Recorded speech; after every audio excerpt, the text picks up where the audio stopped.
When I think about my mother, Pat, Patricia Ann Banks, I just remember a woman of great strength, resilience, a person who was quiet but was noticeable. Like she would enter into a room very humble, quiet, but there was a grace that she embodied and a power, very, very powerful in her own subtle way.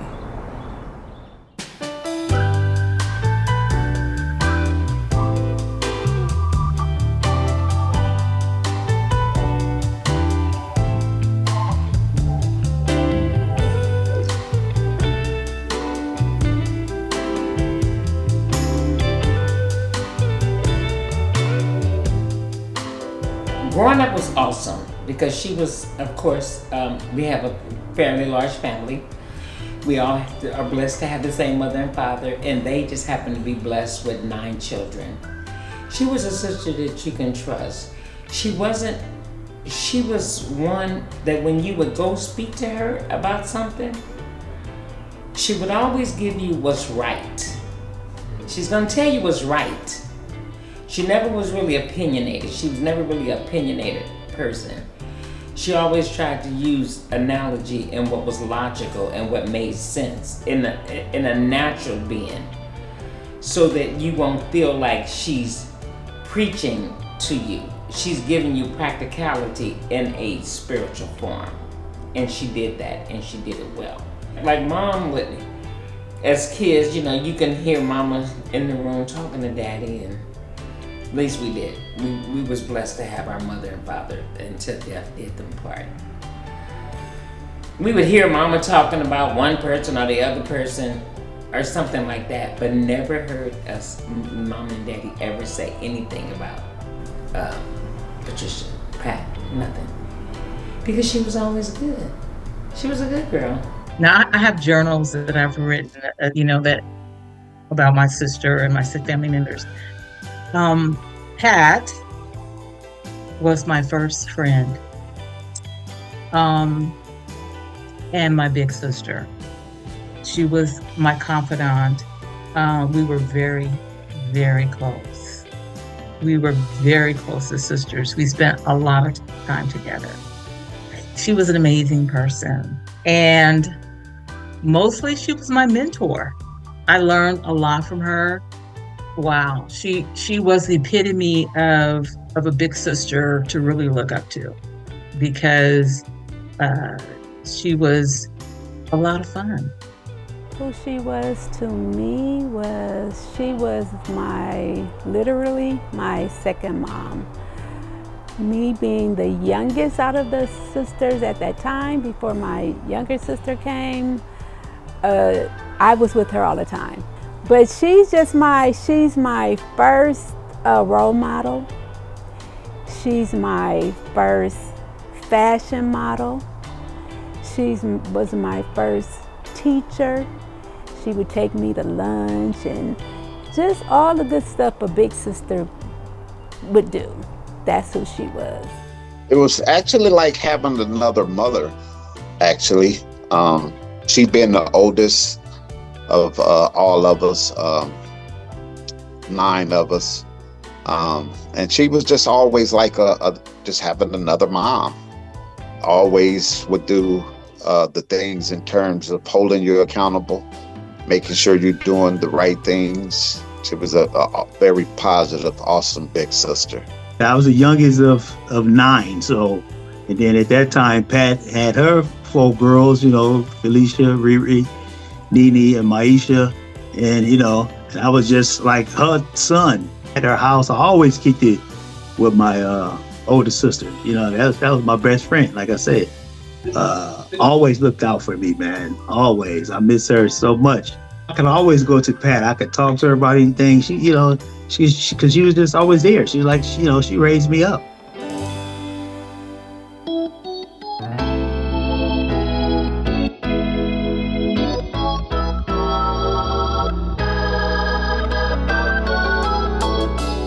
volleyball, I said, was like one of her favorite sports to do. That was like one of her biggest things. I can remember a lot of times growing up in the Baby Hunters Point community. You know, we didn't have much. Bless our parents' hearts and souls for giving us what they could.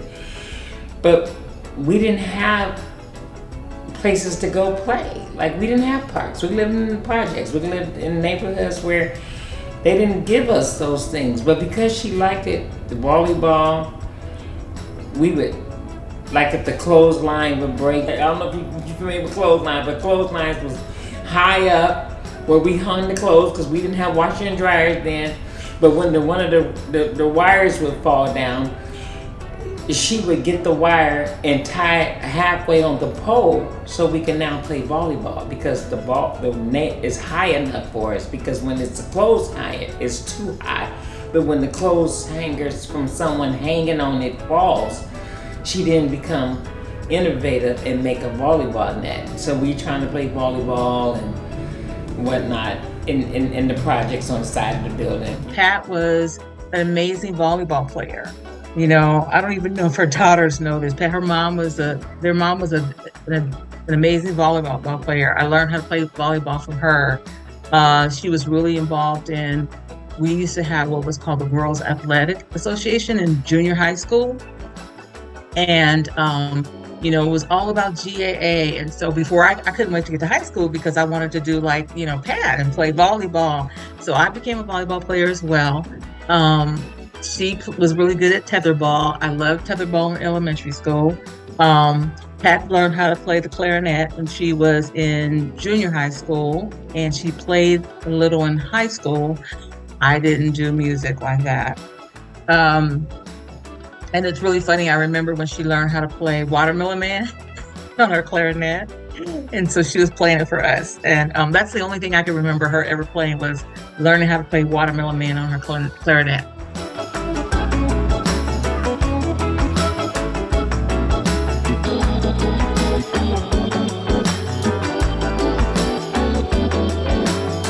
But one of the things that she acclimated herself in to keep her busy and you know, doing some changes and raising her children and things like that, she started sewing.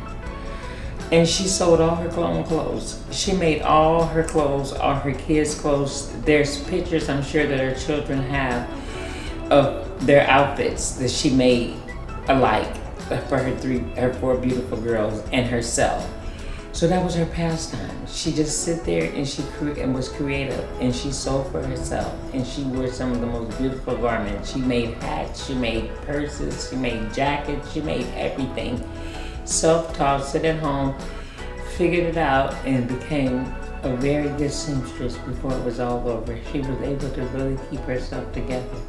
She was a fashionista. She made all her own clothes that was unique, that was her. Nothing that, she made her own stuff. Like, she would just make it herself the way she wanted it to look. So all her stuff she made was very authentic.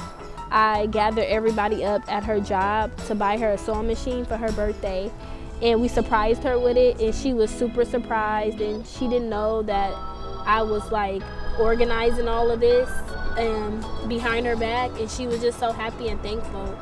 And all she could do was give me a hug and just look at me, because I was listening to her when she'll be at home and she'll be sewing and her sewing machine will break or mess up, and she'll get frustrated, and she didn't know that I was like really taking that into consideration, that like I want my grandma to have a new sewing machine. And I knew my grandma loved fashion, she was into fashion, so like I knew that was important for her to have, because she would like make us all our own little outfits and stuff like that. She used to make Riri them clothes and dresses. Man, my sister was bad. She used to get down and make her dresses and stuff. I was going up, my other sister sent me some pictures of her, Pat, that I never even had seen, that one of my other sisters down there had. I said, man, Pat was off the hook. She used to make all her clothes and stuff, man. Remember, I'll tell you a story, we was in high school. Pat used to always do all my little alterations, man. We used to wear our clothes, get our sweatsuits and our pants and put a little elastic and stuff in them, and dudes like, oh, I'm going to the cleaners. I was like, oh, I ain't had to go to the cleaners, dude. I'd go right up to my sister's house. I'd tell her what I wanted and need. Yo, boy, go get this. Tell me where to get it at. Man, my sister used to hook me up all the time, man. For all her hobbies, cooking, because Patty always cooked good. I did all my good bean recipes from her. And I learned a lot from always going to Miss Pat's house. When I started to take to cooking and doing certain little stuff, I miss calling and asking her because she, between her and my mom, I miss both of them because they was my number one go-tos. I called Pat, what you doing? Boom. Oh, how you doing this? How you cook your beans and your black-eyed peas and all that? I miss all that stuff, man. She took pride in cooking and making sure her food was the best. And she was always experimenting, but it would always come out so good. Mm-hmm. It's like, how did you come up with this? Oh, I don't know. I was doing this and doing that. But those are the stories I would share just around family and cooking. She loved to bake. She was very creative. She would just get in there and find it. She'd look in the cabinet. She was like old Mother Hubbard. She'd just go to the cabinet and see some sugar, some flour. Okay, I got some nuts. I got some dates. No recipe, no nothing. She just get in there and make it work. And you know what? It worked because we ate it. Every time she made something, we ate it. She was real creative when it came to stuff like that. Because she was a reader, so she was a recipe person. So she would find recipes to cook stuff. And one time she made these date bars, right? Oh, they were so good. And then she lost the recipe, so we never got that again. He's like that, stuff like that. So we said, when you gonna make us some more of those date bars? She said, I don't know, I can't remember. I can't find the recipe. I'm like, dang. Like just stuff like that. She was always experimenting. She loves sci-fi. I mean, I put that. She had spent her whole Saturdays watching sci-fi. She loves sci-fi movies, creature features, anything like that. Anything. She loved Return of the Jedi and what's that other one? They got like Harry Potter. Oh my gosh, she was like, that's what her mindset was. Harry Potter, Jedi, that type of sci-fi. And she got me all into the sci-fi world and just everything, more literature, spiritual literature, just she always was reading and just always analyzing everything. So we analyze every movie now that we watch, Donna and I.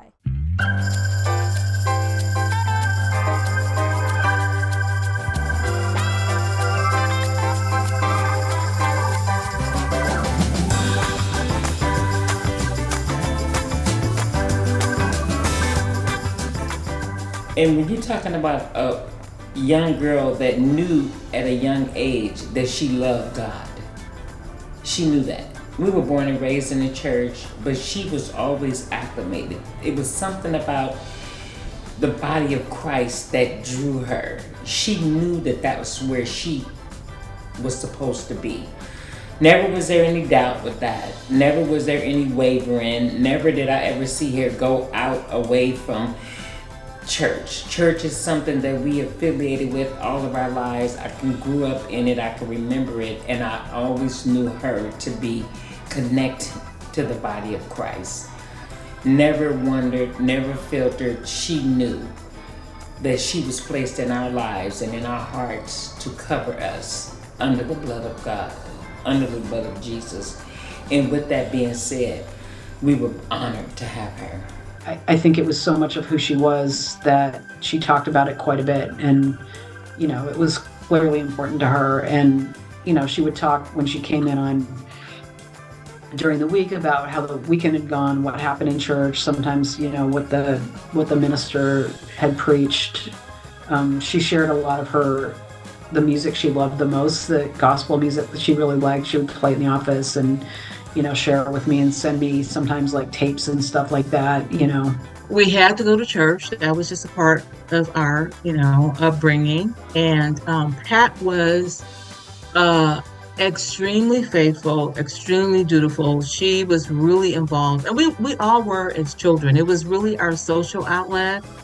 And Pat was, she was naturally curious. So I would say Pat was very spiritual. She was very spiritual, and she was a teacher and a reader. She loved to read. She always wanted to get knowledge and know more. It just wasn't enough to hear like what the pastor was saying. She loved to study the Word of God. She loved the Bible, loved to study, and loved to teach the Word of God. Early on, I would say in high school, if I recall, she was a part of the women's mission group where she taught Sunday school, taught Bible study. She believed that God got her through all of her situation and her problems. And she read a lot about God and Jesus in the Bible, so I felt like the more she educated herself, the more she believed, the more she was able to relate, and the more she was able to teach her family and others about the Bible and Jesus and the Lord and everything. So yeah. She saw what I was trying to do as a young pastor, had mercy on me, and said, let's come on and help the young man. And so I'll never forget, she came and decided to help do some secretarial stuff. She looked at the bulletins and said, all right, let's see if we can help him. Got some stuff together, got some stuff straight. She knew more about what it meant to be a part of a congregation at that time and to lead in a place, that the things that I learned in Bible college and seminary, things that they couldn't teach me about what it meant to care for people in that area. As an adult, when I think about my mom and her faith walk, I think it was what kept her sane in the midst of raising 4 girls in the 80s in Bayview, Hunters Point, an area that was heavily populated with crack and drugs and community violence. So now that I'm a mom, I'm like, oh my goodness, like how did she navigate, doing it by herself? Because she was a single mom. So I think her faith is what kept her grounded. Her faith is what kept her calm in the midst of chaos.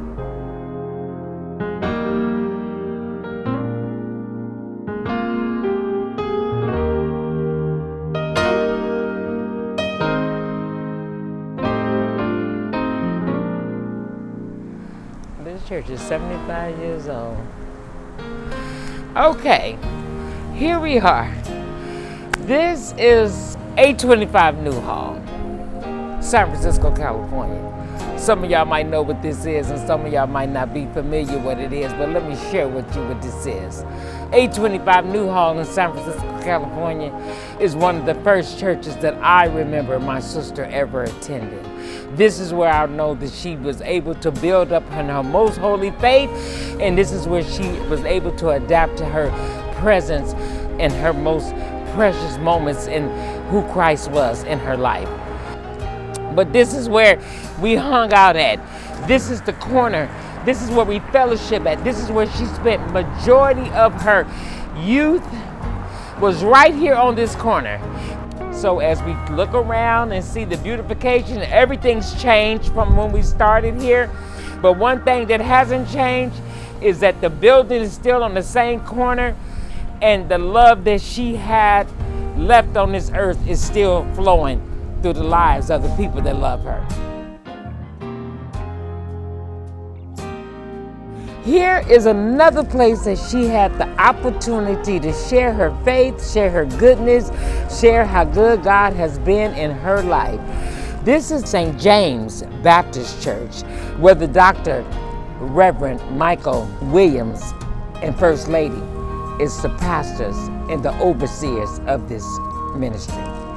So she came here to be a member of Dr. Williams' ministry. Not only did she come to spread love, peace, joy, and goodwill towards men, she came to assist the pastor in whatever needs that he needed. So she was just phenomenal when it came to the community, because wherever she was needed, she showed up with bells on, full of faith, full of fire, full of energy, and full of desire to do what it was that she was purposed to do. And we're so grateful that my sister had an opportunity to come here and spread the love and joy that so many need today. This, I believe, if I'm not mistaken, was the final destination. This was the final church. This was the last place that she fellowshiped with, that she put her name on the roll. She was loved here by the pastor and the first lady that ended up being the shepherds of this house. And I know that she was loved by so many. We had the opportunity to have her repast here, and we were welcomed with open arms, and the members gave nothing but beautiful words of acknowledgement towards my sister mama, Patricia. Wherever she went in the ministry, she was a beacon of light. She was so joyous, so beautiful, just everything about her. Whoever had the opportunity to have her in their ministries had a human angel, but she was born and created for greatness and goodness, and she did just that. She was active at St. John back when old man Morgan, J.A. Morgan, was living. Yes. And when he passed, she stayed active with her church, and then the pastor that the Lord sent to them, she followed that man too. She was not a disobedient person. She loved the Lord, she loved the church, and she loved whoever was her shepherd. She would be obedient, and it was a joy. And I think if Reverend McCall was still living, say people like that, it was a joy to be their shepherd.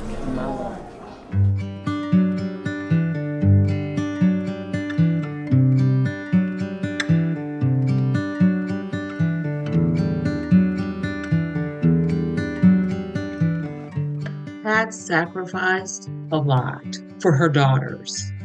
Yeah, she was an amazing person. I get to see her and all of her 4 daughters, her personalities, her how she looked at different stages of her life. I get to see, when I look at Katresa, I see Pat. When I look at her youngest daughter, Maisha, I see Pat. I get to see her in her children. And that's a great thing. That's a great thing for me. The examples that she set for her daughters shows. I don't know how many of her girls that you met, but Kat is a reflection of her mother. Each and every one of her girls, the strength that they have so much of their mother inside of them. Each and every one of them have characteristics. And I don't even know if they know the wealth that they have in them from their mother. Their mother left here a millionaire. She left here with wealth of information, wealth of knowledge, wealth of wisdom, just wealth of love. She was rich. And I know she's smiling down, super proud of her daughters, because all of them are doing extremely well. I'm so appreciative of Riri, Katresa, of the young lady she has become, and just taking the torch that her mom left and just expanding it, and just leveling it up. Pat and I had some amazing long conversations because we worked so closely together, and sometimes we were working into the night. And, I know how much she loved her kids. I know how much she loved her family overall, and just, the care and the concern and everything that goes into being a parent, and trying to raise a kid in the city, kids in the city, girls, and, just, it was really wonderful to listen to her, talk about how she really instilled her values in them. She was just authentic, and everybody loved her about that, because she just loved everybody, all the kids and the grandkids and the kids in the community. Her house was the house to be at. Yes, she did a good job. She left. The spirit lingered in her children and went down to her children's children, and I can truly say that I am proud of her and the legacy that she left, and the children are following her footsteps, which is hard to do, but they trying to hang in there. Oh, they doing a great job. They're hanging in there. They doing a door. They got a lot of her DNA. Oh yes. So that makes it somewhat. It's difficult, but it's somewhat easy to do because she left. She sowed seeds into her children, which was good ground. Yes, it was, for sure. For sure. And them babies, every last one of them babies. It's doing good, and they're beautiful, and the grandkids are doing well. Come on. I just wish she was around to see I her wish she grandbaby. was too, but I thank God that I'm still around to stand in the gap for her. Come on. To still be a matriarch to those girls and the grandkids, and to do my part as a sister. For me, when I think about my mom, I think about how she just built my character from when I was a very, very young child. She told me I could do anything I wanted to do. I mean, she really helped me develop a strong sense of self, which is very important. And I didn't understand it as a kid. I just was like, okay, I can do that. And so because I had a mother who poured into me in such a way and built my character and self-efficacy, I truly believe I can do anything I want to do, you know. So if there's something that I want to accomplish, I don't feel like I can't do it. I just feel like it may take some time. Her thing was stay together, stick together, stay together, and love on each other, because family was important and her kids were important to her, and those were her parting words to us. And to see us all still together with our kids now, and then her great-grand, I believe her feeling would be just overjoyed. No matter what you do, stick together. Those were literally like her last words to me. She was like, I don't care if you don't like your sister. I don't care your sisters or sister or whatever is going on. Stick together. And even when we have our issues, I always, remind myself of her wish. And so I know she's smiling because we're together. We're all together in one setting. It may get a little chaotic, but we're together. And that's what she wanted.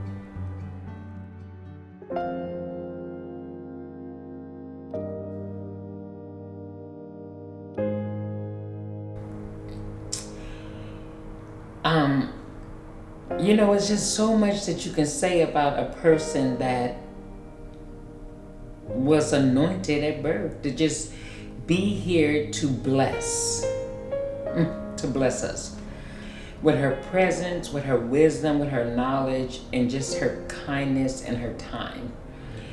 Just wonderful, sister. I miss her today still. I think we're going on 16 years maybe that we've lost her. But it seemed like 16 seconds. My sister lived by her own rules. She was the type of person that didn't attach herself to stuff. She kind of lived free like that. Like, she didn't attach herself to, having to have a lot of friends and having to. So I say she wasn't a worldly person. That's what I'll say. She wasn't about money and having a big house and just all the stuff that the world say you're supposed to strive for. She was the total opposite. She just lived she lived in her truth. And she lived by what was important to her. You would just know she's authentic when you met her, because your spirit wouldn't feel it. So you would know that she was a nice person. But a lot of loners, people don't really know how great they are because they don't really like being around a lot of people. But she was always great at what she done. She was always magnificent in everything she did. She was very intelligent, very smart, and a wonderful partner and a wonderful person altogether. I think, you hear a lot of times in life you go through things and move through things. Sometimes you hear people say it's going to be all right. But when Mama Pat and others of that ilk use those same words, it means so much more. So I just, think her saying it's going to be all right really stems through. And I think that's yet a word for, us on this side of glory, knowing that she and others now sit on the balcony of bliss and root for our success. But I hear her voice saying, it's going to be all right. My mom was really different. Like, to be honest, I haven't met no one like her. When you say how was she, it's like she was like an angel, and I know that's like cliche, but she was like an angel. Like, she was really sweet, passive. She was strong. She was not judgmental. She was kind, like too kind for me. she was just the sweetest person on earth. To be honest, she was really helpful. She was giving. She was always engaging in a lot of community things, church, work. Whatever someone presents to her, she always made it a point to help. So when you ask me that, it's kind of hard to describe it because she's like a big ball of sweet energy. She moved through the world really like just helping others, helping her family, helping people at her job, helping people in the neighborhood, just anywhere she was at, she was providing help or providing some type of support. When I think of her, it makes me smile. You know, it's just like she was an incredibly warm and gracious woman who was so smart and really helped teach people life lessons. You know, that's how I remember her. I mean, I saw her when she got ill, you know, and she was at Laguna Honda, and would go up and hang out with her and visit her. And despite the really scary stuff she was going through, she just still had that spirit of hopefulness and of, caring for others, and, even in the midst of being pretty ill. She was a true star. I believe she's still looking over us now, because we need that good spirit out there, and she's out there. She's that one. So yeah, she's still with me. She's still with me. She's just not here physically, but I feel her every now and then. And I see her when I look at her daughters. I be like, ooh, you looking like your mom today. So yeah, that's the beautiful thing. She's still with us. She's still with all of us. I think she would say, take care of yourself. I think she would want the women or anyone watching this video to really and truly give themselves permission to take care of themselves,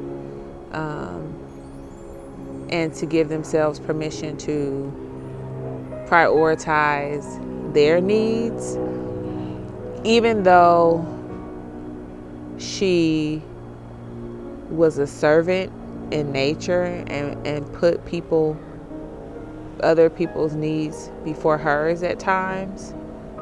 I think towards the end of her life, she understood the necessity of self-care and taking care of herself. And I think that she would want people to do a better job at that. Do a better job than she did of truly taking care of self. There was nothing that she couldn't do. So yeah, that was my big sister. She was the best.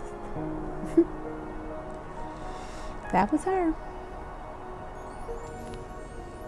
I think that's it. I mean, I think we've said enough.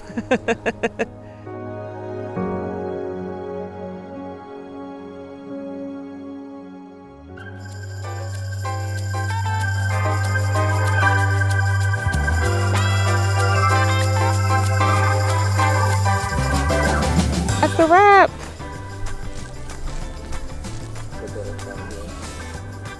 Look at your grandma. She's so beautiful.